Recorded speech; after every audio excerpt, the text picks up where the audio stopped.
আসন্ন শারদীয় দুর্গাপূজার ছুটি একদিন বৃদ্ধির সিদ্ধান্ত নিয়েছে সরকার।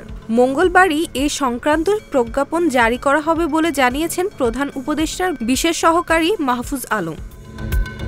ঢাকেশ্বরী মন্দির পরিদর্শনে এসে সাংবাদিকদের এক প্রশ্নের জবাবে মাহফুজ বলেন, দুর্গাপূজার যে ষষ্ঠী থেকে দশমী পর্যন্ত বিশেষ করে ওনারা এই উদযাপনটা করেন।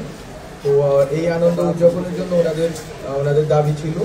তো আমাদের এইবার যে অবস্থা হয়েছে যে শুক্র শনিবার পড়ে গেছে এবং রবিবার দশমী, ফলত আমরা চিন্তা করেছি যে একদিন আমরা এবারের জন্য বাড়িয়ে দিব, যাতে ওনারা একটু বড় সময় পান পূজা উদযাপনের জন্য। তো এইবার হচ্ছে বৃহস্পতিবারে সরকার আজকের ভেতরেই একটি প্রজ্ঞাপন হয়তো জারি করবে। এর ভিতর দিয়ে আমরা দেখব যে পূজার ছুটি একদিন বাড়ানো হয়েছে।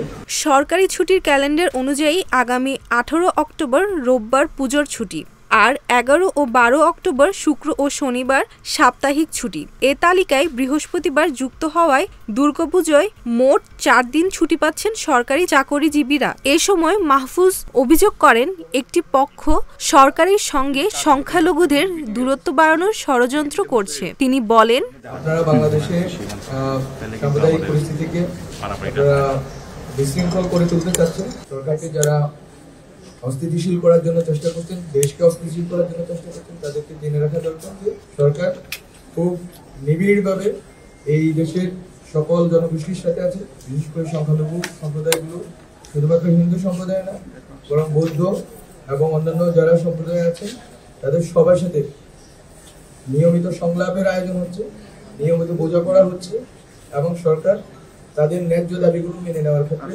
যথেষ্ট অপেন আছে। এখনো যারা ক্ষতিগ্রস্ত হয়েছে এবং উদ্দেশ্যমূলকভাবে অথবা ইনডিসক্রিমিনেটলি হামলার শিকার হয়েছে, তাদের মামলা, তাদের জন্য তারা যাতে ন্যায় বিচার পান, সেই ক্ষেত্রেও সরকার আইনগত সহায়তার ব্যবস্থা করবে। এবার হয়তো 4 দিন একটানা সময় পাওয়া যাবে। আশা করি এবারের পূজা নির্বিঘ্ন এবং আনন্দময় হবে।